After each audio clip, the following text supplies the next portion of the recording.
गीत हमरा गुरुजी से सुना। राजा सत्यवादी हरिश्चंद्र जी। पहले के समय में छा गुरुजी नाम केवल 2000 आदमी के भाबा सुनाई जनता का हो। अच्छा नहीं जनता याद अजय बड़ा बढ़िया काम कर जाओ याद अजय बड़ा खराब काम कर जाओ। बीच वाले का गिनती कम हो नहीं कर बीच वाले वैसे बिना काम कर। अच्छा ठीक बा क्या कहें। बड़ी सुंदर कहानी प्रयागराज की पावन धरती बा और प्रयागराज की पावन सरजमी पर बिरहा के पारखी लोग बैठते हैं। 4 लाइन कवि जी भूमिका के अंदर भाव देते हैं। कैसे गुरु जी?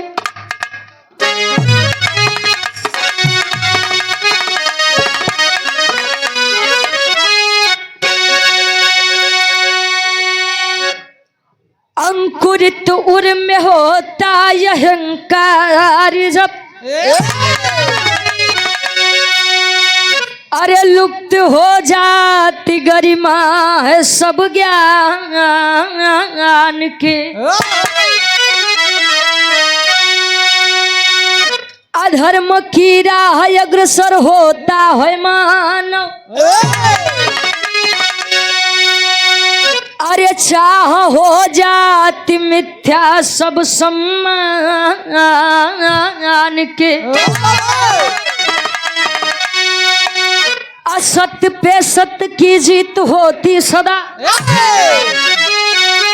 अरे लाख कर ले भले अत्याचारी यतन।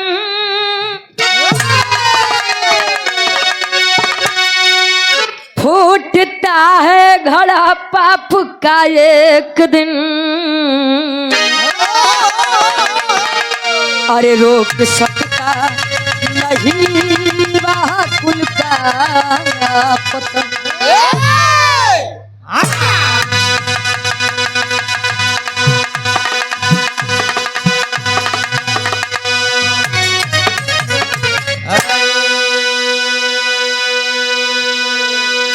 अंकुरित उर में होता है अहंकार जब लुप्त हो जाती गरिमा है सब ज्ञान की।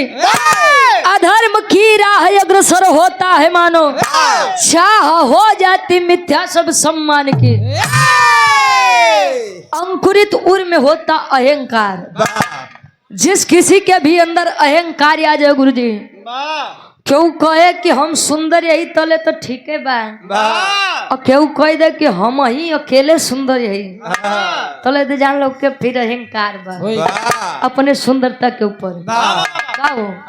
बिरहा में बड़ी सुंदर गजल के भाव कोनो लड़का कोनो आशिक अपने बेवफा सनम मदे कहे। कैसे कहे?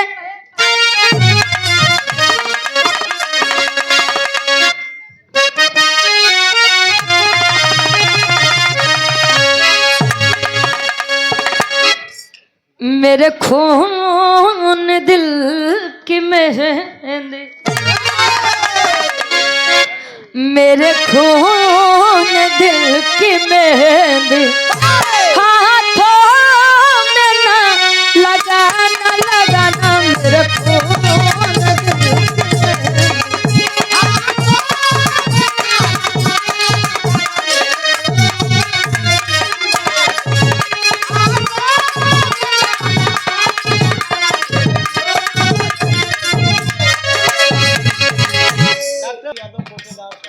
बाबूजी यादव कोटेदार साहब। अच्छा अच्छा आप लोग के बड़ी इज्जत हुई कि जले गोवैया आई गुरु जी कोटेदारवा के कोटा में प्रधनवा के राहर में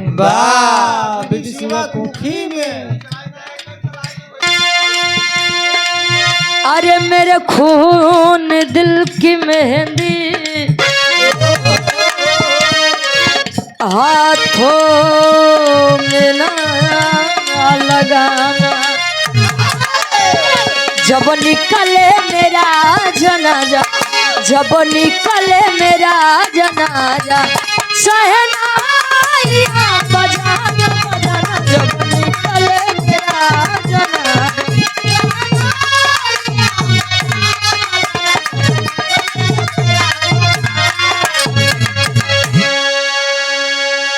कहे मेरे खून दिल की मेहंदी हाथों में ना लगाना, और जब निकले मेरा जनाजा सहनाइयां तुम बजाना। वाह रे प्रेम, प्रेम का मतलब त्याग भी होता है। नहीं त्याग के समय में गुरुजी हमारे बतोबो है का हो, इसे लाल के बड़ी कीमत बा। हाँ हो खाली छोड़ा होके तर से बढ़िया कभी जी फर्ज में लिखा था कैसे।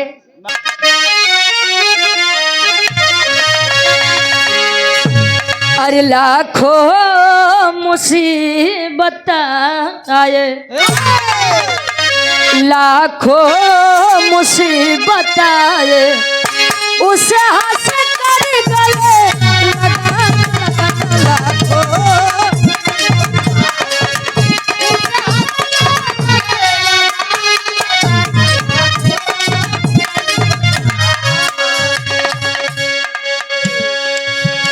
अरे लाखों मुसीबत आए,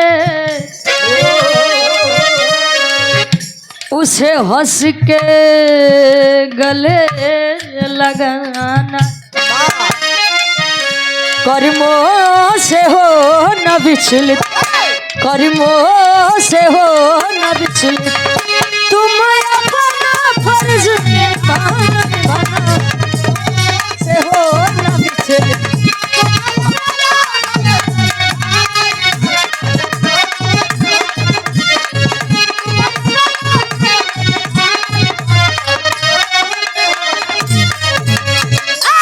मुसीबत आए उसे हंसकर गले लगाना, और कर्मों से होना विचलित, तुम्हें अपना फर्ज निभाना। एक बात बड़ी सुंदर और प्यारी लगी थी रावण की। अंत समय उन्होंने कहा था कि रावण मर सकता है लेकिन रावण झुक नहीं सकता है। यह जिंदगी केवल एक बार मिलती है, और डर डर के जीने वाले इस जिंदगी में ना जाने कितनी बार मरते हैं, लेकिन निडर होकर के जो जीते हैं वो जिंदगी में केवल एक ही बार मरते हैं, वो भी अपनी मौत पर मरते हैं। क्या गुरुजी ऐसे कहानी का शुरुआत कैसे।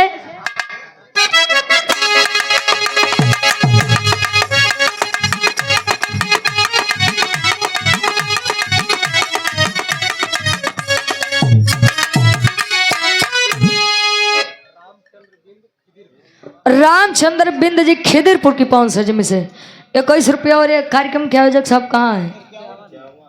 अच्छा 51 रुपया बा, बहुत बहुत धन्यवाद। आशीर्वाद के चारी कार्यक्रम आयोजक साहब जी जहाँ भी हो थोड़ा चाय की व्यवस्था करवा दीजिए आदरणीय गुरु जी के लिए।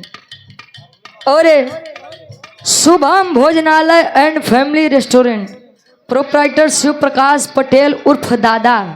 अरे क्या कहना, ये हमारे शिव प्रकाश पटेल दादाजी के द्वारा ये 200 रुपए का सम्मान, बहुत बहुत धन्यवाद। कहानी की शुरुआत कैसे। होता समय बलवान वेद शास्त्र बताते, होता समय बलवान वेद शास्त्र बताते, होती उन्हीं की जीत जो पग आगे बढ़ाते।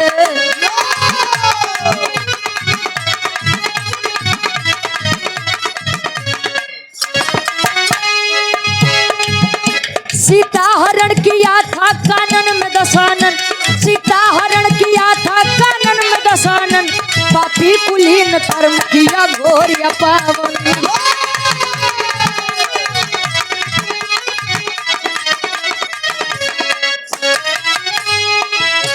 कपिदल के साथ सागर तट पे आए खरारी, कपिदल के साथ सागर तट पे आए खरारी, कपिदल के साथ सागर तट पे आए खरारी, कपिदल के साथ सागर तट पे आए खरारी। शिवलिंग स्थापना की राम तैयारी।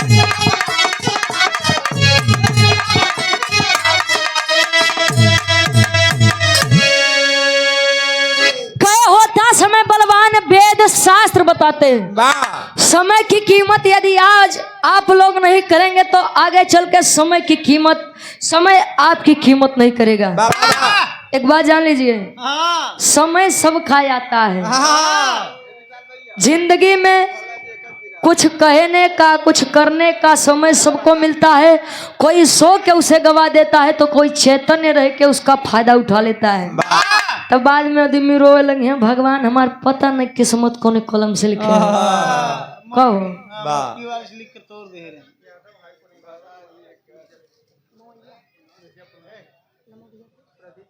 प्रदीप यादव जी एडवोकेट साहब, हाई कोर्ट प्रयागराज, मवैया मिर्जापुर। ये हमारे बड़े भाई के द्वारा सुंदर माला 500 रुपया, बहुत बहुत धन्यवाद। होत बा भैया, रुक जा। कहानी का तनी आप लोग समझ ला। लोग कहते हैं कि रामायण काल्पनिक है, अगर ठीक है काल्पनिक ही सही, लेकिन अगर देखा जाए तो बड़ी अच्छी, बड़ी कीमती बातें बताई गई हैं। कुछ आदमी तो कही हैं कि अगर ईश्वर सच में होते हैं तो लक्ष्मण जी के शक्ति बाण लगा रहे तो राम जी तो लगवे रहे। राम जी चाहते हैं तो उनका ठीक कर देता वो काहे संजीवनी बूटी बदे चल रहे हैं। ये बताया गया है कि हमेशा दुआ पर ही भरोसा मत करिए, दवा पर भी भरोसा करिए। नहीं मरीज के जरूरत बा दवा के, तू करत है दुआ। हाँ तो कुल नासे बगुरु जी। हनुमान जी तनी सब विचार करिए आप लोग। प्रभु श्री रामचंद्र जी 14 वर्ष का वनवास करने के लिए गए, माँ सीता का हरण हुआ, चल रही है अपने पूरी वानर सेना के संगे लंका नगरी पर चढ़ाई करे बदे। तले राम जी हनुमान जी से कहे, बेटा हनुमान अब तो लंका नगरी के नाश होई होई, रावण के विनाश तो होई। हम चाहते यही कि रावण के अंत करे से पहले अपने आराध्य यानी भगवान भोलेनाथ के तनी पूजा अर्चना विनती इबादत हो जाओ। कहा तुम कैसे एक लाइन गीत लगत बा, आदरणीय हमारे गुरुजी वाली तरज लगत बा। कैसे? अरे बाप के दास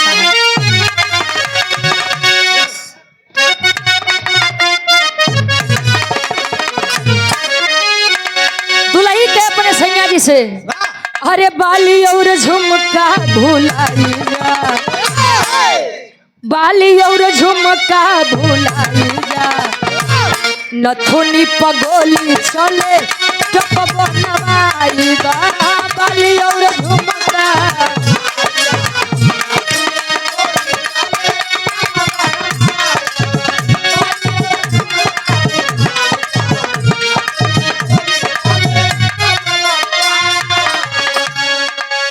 हनुमान जी से प्रभु श्री रामचंद्र जी कह रहे हैं, क्या कहे?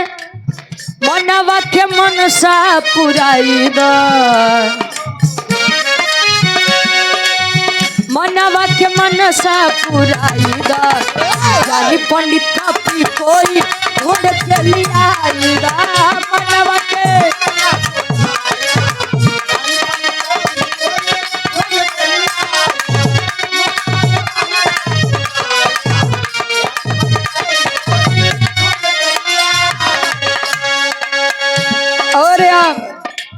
हफीज अहमद जी पूर्व प्रधान साहब, जिला सचिव समाजवादी पार्टी गंगा पार प्रयागराज, कार्यालय हाजी इसरार मार्केट पहाड़पुर चौराहा और निवास है पहाड़पुर धनुपुर, विधानसभा 257 प्रतापपुर। ये गार्जियन जी के द्वारा 200 रुपया भैया के सलाम कबूल हो, धन्यवाद बा।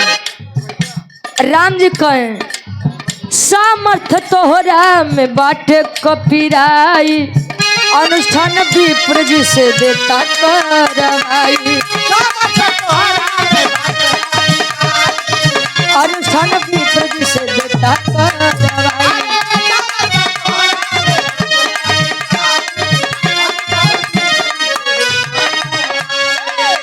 मानवा के मनसा पुराई, मानवा के मनसा पुराईबा, यानी पंडित का भी कोई ढूंढ के लियाईबा।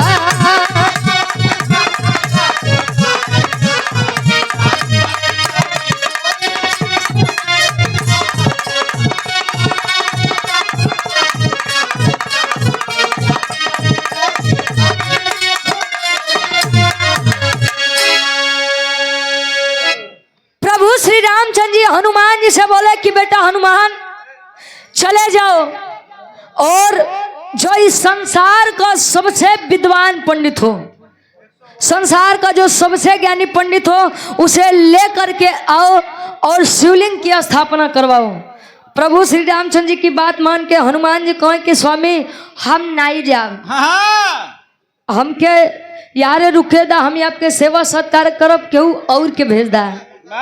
बोले राम जी हनुमान जी से कहें कि बेटा हनुमान, क्यों बार बार तुम्हें याद दिलाना पड़ता है कि जो कार्य आप कर सकते हैं। ए भैया चुप रहा थोड़ा सा। ये diamond hotel and restaurant, Semri वारी रोड, प्रतापपुर, हटिया, प्रयागराज। बहुत बहुत धन्यवाद बा हमरे बड़का भैया, 200 रुपया। अच्छा ठीक है बा, बहुत बहुत धन्यवाद। कहे कि स्वामी बार बार हम ही क्यों जाएं। अब राम जी कहें कि बेटा हनुमान, जो कार्य आप कर सकते हो ये हमारे पूरी सेना में क्यों नहीं कह सकत। लोग बतावे कि हनुमान जी क्यों कर बल याद दिया के पड़त हो। कहो अरे लाल जी यादव कोटेदार साहब, अच्छा बाबूजी यादव कोटेदार, 100 रुपये भैया तनी के रुक जा। अब यार हनुमान जी चल दिए, अच्छा उड़ान भरे, पहुंचा तन कहाँ, ब्रह्मलोक ब्रह्मा जी के पास। ब्रह्मा जी कुछ देरी बाद जब अपने ध्यान से मस्त भय उठे, कहे बेटा हनुमान पवन पुत्र यहाँ पर कैसे आना हुआ। हनुमान जी लगा देखा, कहे स्वामी वैसे तो सब ठीक है बा, लेकिन बड़ा इच्छा लेके आप लगे आए ही। कौन इच्छा। कहे कि स्वामी हमारे शिवलिंग की स्थापना करना चाहते हैं। उन्होंने कहा है कि जाइए जो संसार का सबसे विद्वान पंडित हो उसे लेकर आइए, इसीलिए मैं आपके पास आया हूँ। ब्रह्मा जी कहें कि जो हो बेटा हनुमान, तब तो गलत जगह आ गए हो। काहे बदे। कहे कि संसार का सबसे विद्वान पंडित मैं नहीं कोई और है। काहे सृष्टि के रचयिता आप है, तो आपसे बड़ा विद्वान पंडित के जन्म ले लिए। कहे कि देखिए संसार का सबसे विद्वान पंडित कोई और नहीं बल्कि हमार पनाती रावण है। अब हनुमान जी लगे देखे ब्रह्मा जी के, ब्रह्मा जी पागल हो गया का उन्हीं से तो युद्ध फना बा। माई सीता का नहीं लेके चल दी है और तू कहा था कि हम रावण लगे चल जाई, कदापि नहीं। लौटा थे राम जी तले, राम जी देख के हनुमान जी से एक बात कहे, का कहीं टेरी के भाव लगत बा।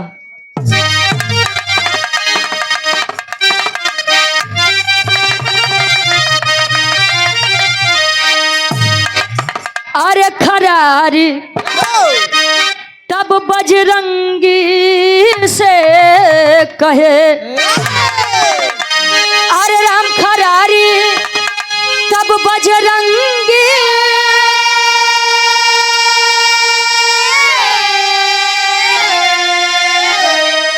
अरे खरारी तब बजरंगी से कहे, अरे तलंका पति दशानन के लावा बलकारी बलकारी बलकारी।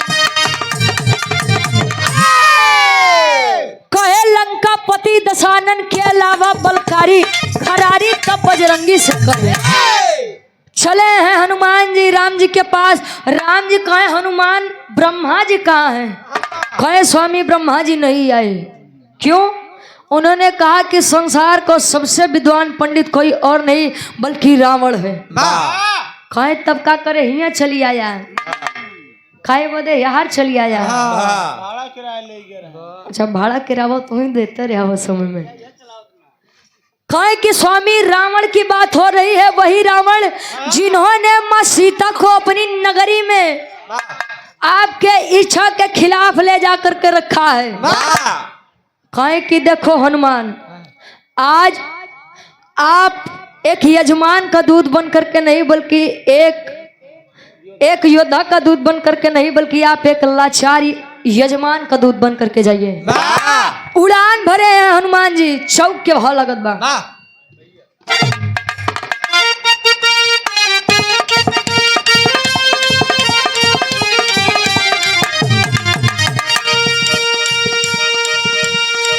भूले आवारा जी 7.5 20 रुपया बहुत बहुत धन्यवाद।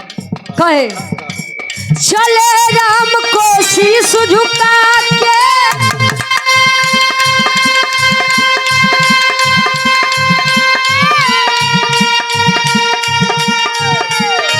गावत हरि गुण गानी चले,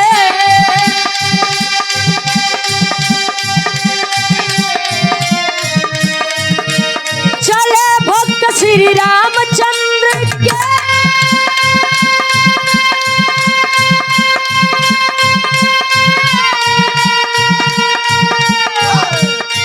लंका के दरमियान चले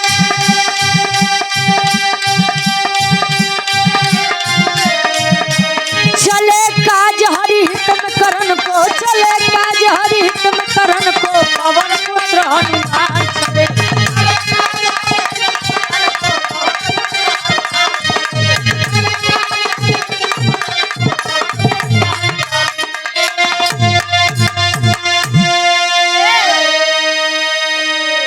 उड़ान भरे हैं प्रभु श्री रामचंद्र जी की आज्ञा पाकर के हनुमान जी जब उड़ान भरे आधी दूर पहुंचे तो हनुमान जी विचार करें कि अरे यार राम जी के बतिया मान के यहाँ तक तो चली आए रावण जी के ले जाए के बाद रावण जी अगर हमका यह हाल में देखिए तो उखड़ जाइए तो हवे नहीं गुस्सा कह के दरबार से बहरे भेज दी है काम मतलब निकली।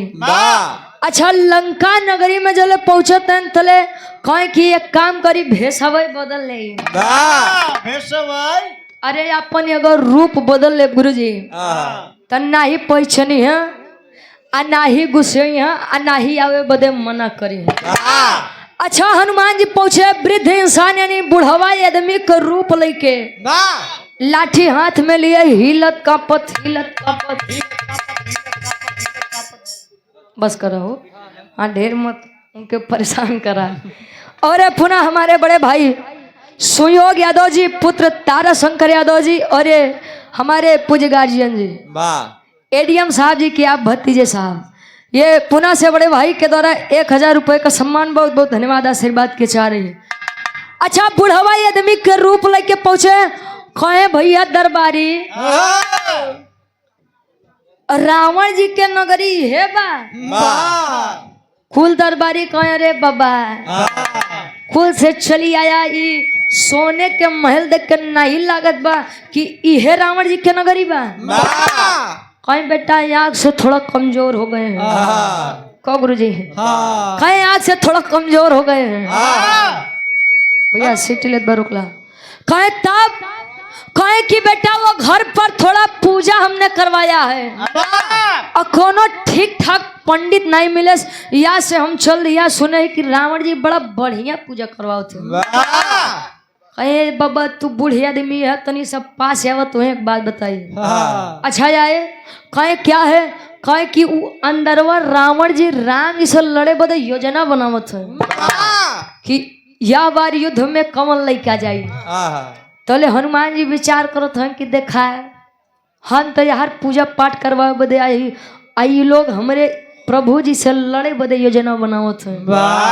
कहे ए स्वामी बड़ा दुरिया से आए तनी सब भेंट करवा देता हो सकत हमार काम बन जाए। आए हैं अंदर रावण जी से आज्ञा लिए रावण जी कहे कि अगर वृद्ध इंसान है तो उसे अंदर भेजिए। अंदर आए तो हनुमान जी का जले बुढ़वा रूप देखते हैं रावण जी तले देख करके मुस्कुरा दिए। जब मुस्कुराते हैं तो हनुमान जी दुविधा में पड़ गए कि अरे यार जल्दबाजी में पूछिए तो नहीं छूट गए तू कहाँ चेक करत है यार तू कहाँ देखत है तोरे जन्म से परेशान हुआ। अच्छा हनुमान जी देखो कहीं यार पूछिए तो नहीं बात तले कहीं मार हंसत है कहे स्वामी अरे राजन आप मेरी इस अवस्था का मजाक उड़ा रहे हैं परेशान मत हुआ है तोरो ये दिन आई उम्र में तले रावण बोला कि अरे हम आपको देख करके नहीं हंस रहे हैं हम आपको ये विचारों को देख करके हंस रहे हैं। कहे हमारे विचार कौन विचार कहे सुना बताओ तो मुस्कुराए के कारण बताओ तो एक लाइन गीत लगत बा स्वर्गीय रामदेव गुरु जी वाली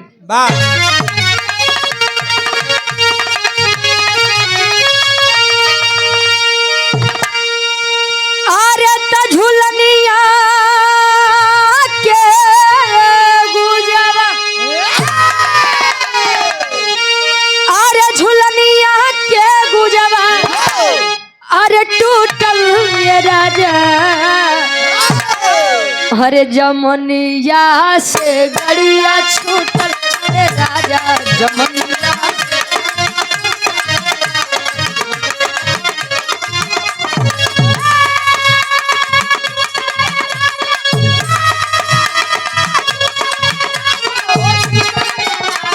जमुनिया से गड़िया छूटल रे राजा।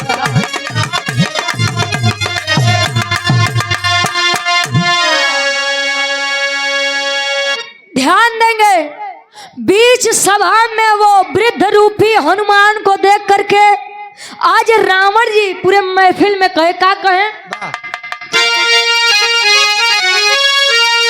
अरे तो बोला दशानन, अरे बोला दशानन हे हनुमानियावा तोहार पूछिया कहाँ बा हमके बतावा।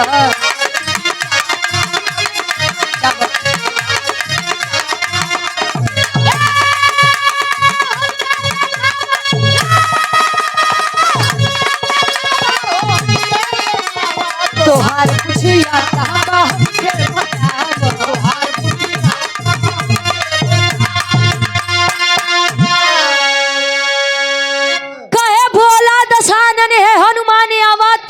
पूछिया कहाँ बा हमके बतावा।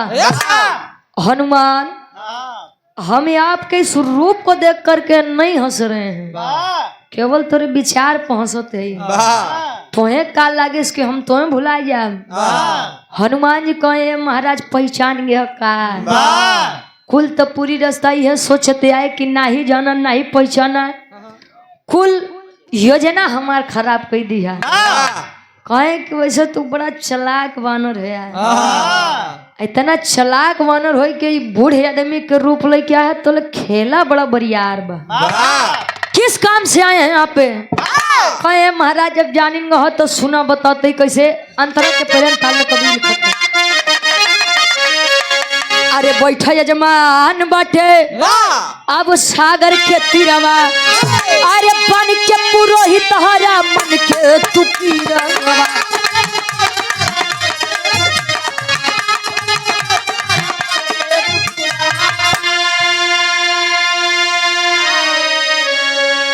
अरे तया शिवलिंग के, अरे आप शिवलिंग के पूजा करावा तोहार पूछिया कहाँ के बतावा।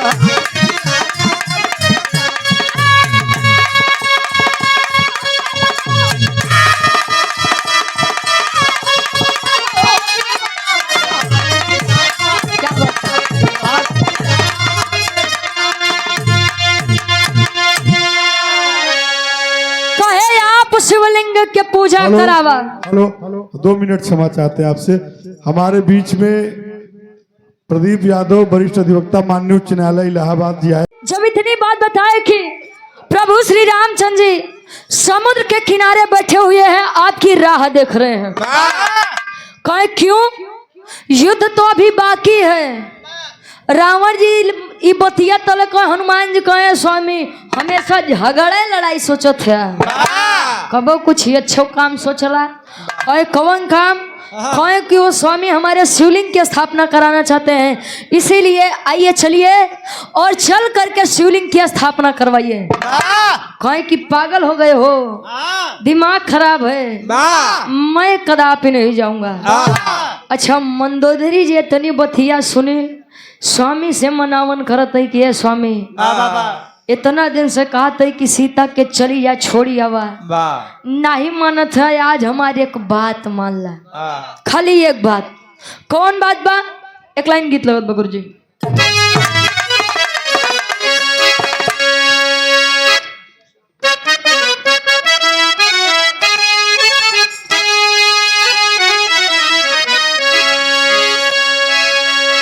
अरे प्रभु या बसो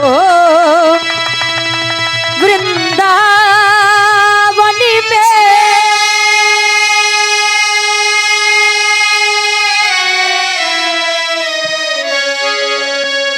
अरे प्रभु या बसो वृंदावन में, मेरी उम्र बीत गई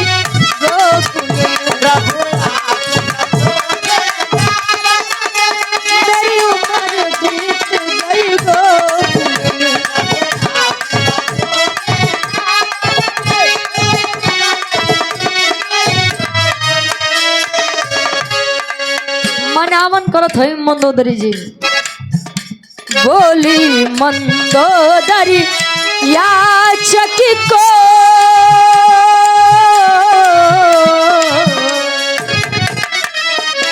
बोली मंदोदरी याचक को खाली लो दादा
देवो भव, मेहमान भगवान के समान होता है। अगर आज हनुमान जी यहाँ पर विनम्र भाव से आए हैं तो चले जाइए। अच्छा उठान रावण जी अपन पोथी पतर है। अच्छा चल रहे कहाँ जाना था? उस समुद्र के किनारे।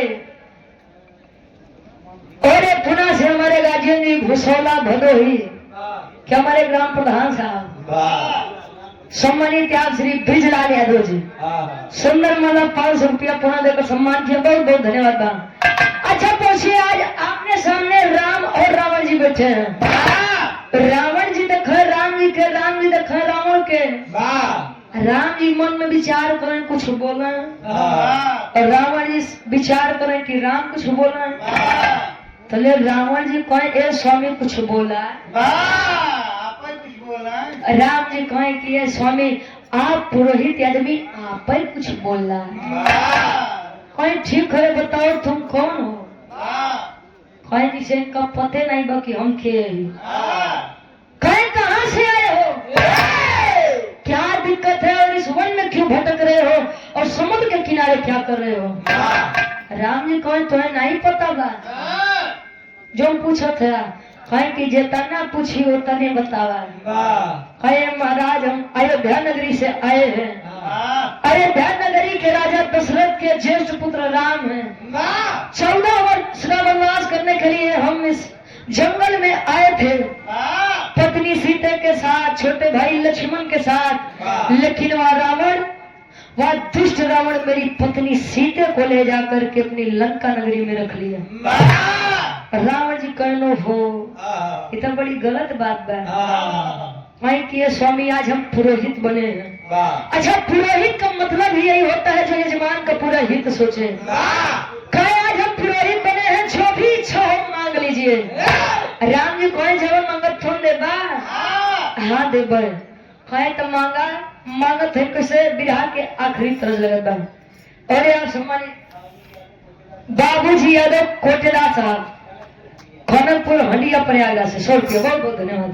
आखिरी दौर में कोनो 5 लक्ष वाली कहे कैसे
वापस जाऊं। रावण बोले एवं मस्त ऐसा ही होगा, और कुछ चाहिए? कहीं किया स्वामी जवन मांग भी आभार देगा, कहीं की जब ये अपन इच्छा मृत्यु के वरदान दे दिया ते उसका देह में संकोच बा। जवन इच्छा हो मांगला मांगत है एक वरदान और किसे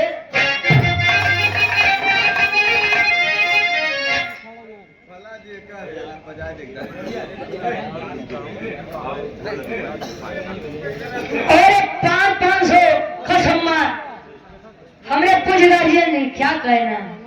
आदरणीय आप डॉक्टर विश्राम यादव जी के द्वारा 500 रुपया हमारे डब्ल्यू विश्वकर्मा गुरु जी खातिर, 500 रुपया हमारे मंजीत भैया खातिर ढोलक वाले बने नहीं लो समझ ले। अच्छा ये 1000 रुपए का सम्मान हमारे खातिर जो आदरणीय सम्मानित गार्जियन जी गा रहे हैं, कहा जाने दे शहर वाली कजरा गुरु जी वो हम के गावे के अरे वाह हमसे बढ़िया इतना बढ़िया तो और गुरु जी खुदे लहाई दे अब उनके साथ बहुत बहुत धन्यवाद। कहे कैसे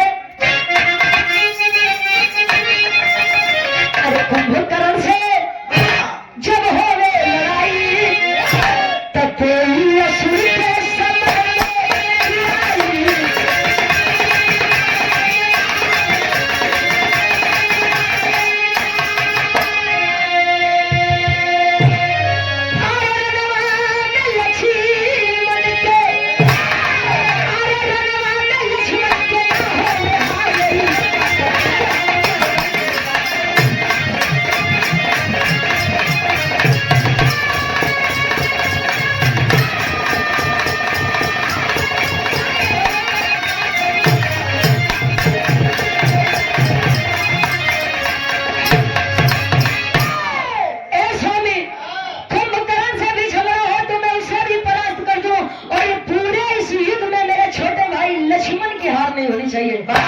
रावण या 3 वर्दी कहे कि बस और कुछ कहे अब कुछ होना चाहिए कहे जब अब त्योहार हो गए तब हमार सुनला शुभ मुहूर्त यावत बा पापड़ के भाव लगत बा और हमारे कमिश्नर साहब हमारे गार्जियन जी के द्वारा 500 रुपया हमारे राजेश गुरु जी खाते और 500 रुपया हमारे सूरज भैया खाते और 1000 रुपए देकर सम्मान किया गया हमारे विजय लाल यादव गुरु जी का। बहुत बहुत धन्यवाद देता है गार्जियन जी के नाम पे जोरदार ताली बजा के स्वागत से सम्मान कर दिया हमारे कोटेदार साहब भैया फटाफट के भाव देते कृष्ण गुरु जी।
राम जी कहे स्वामी दिक्कत है बात के बाद कि हमार सीता हमारे लगे है ये नहीं है गए सोमवाटिका सीता जी को लेकर आए। हनुमान जी कहे अब एक काम करा कि सीता जी के यहाँ छोड़ दे, तू चली जा। कहे कि देखिए मर्यादा पुरुषोत्तम कहे जाते हैं राम, और इन्होंने वरदान मांगा है कि ये मेरे 10 शीश काट करके आए। अब ये नगरी में यह 10 शीश कटे हैं तो वह सीता इनकर हुई हैं। अच्छा अब धीरे धीरे समय बीता तक कहीं आ जाइए कैलाश पर्वत से शिवलिंग लेकर आइए। समय बीता नहीं आए, बालू के पिंड से शिवलिंग का आकार लेकर के शिवलिंग की स्थापना कराए। अब उस जगह के नाम का पड़ा गुरु जी जगह जगह उस शिवलिंग की स्थापना भरे आखिरी भाव खड़ी के भाव लगा।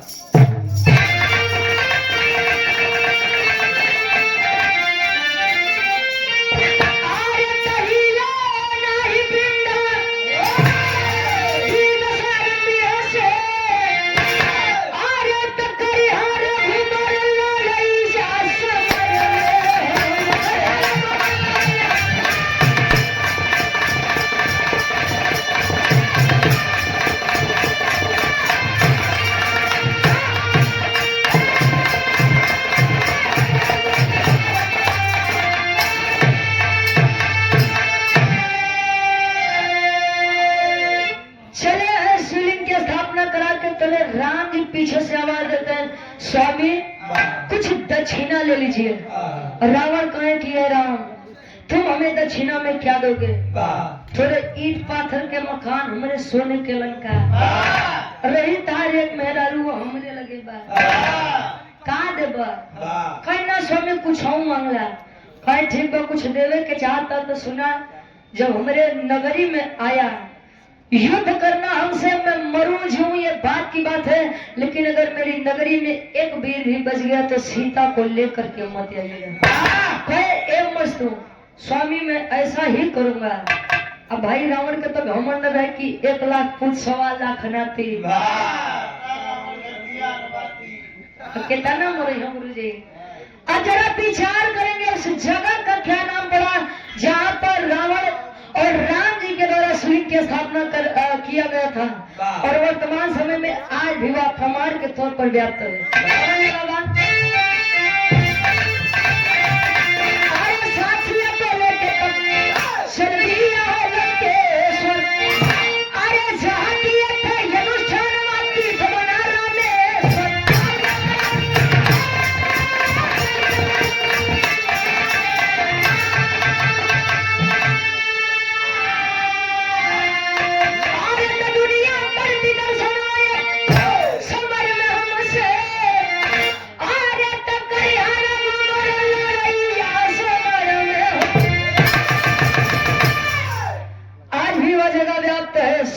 किनारे जिसे रामेश्वरम धाम कहा जाता है।